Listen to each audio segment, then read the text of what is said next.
అమరావతి పనులన్నీ ముమ్మరంగా జరుగుతున్నాయి.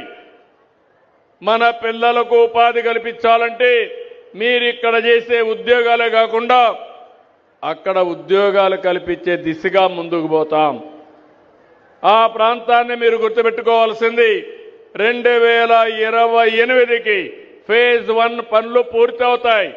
ప్రపంచంలోని ఒక సుందరమైన నగరంగా అమరావతిని తీర్చిదిద్దే బాధ్యత మేము తీసుకుంటాం. విశాఖపట్నం వస్తుంది, అమరావతి వస్తుంది, తిరుపతి కూడా డెవలప్ చేస్తాం. అక్కడ వెంకటేశ్వర స్వామి ఉన్నాడు. వెంకటేశ్వర స్వామి పేరు చెప్తే ప్రపంచంలో ఉండే హిందూస్ అంతా తిరుపతికి వచ్చే పరిస్థితికి వస్తారు. దాన్ని కూడా డెవలప్ చేస్తాం. కానీ మీరు పదే పదే మా మిత్రుడు పవన్ కళ్యాణ్ గారు చెప్తా ఉంటారు, రాబోయే 15 సంవత్సరాలు ఎన్డీఏ ప్రభుత్వం ఈ రాష్ట్రంలో ఉండాలనేది ఒక ఆకాంక్ష.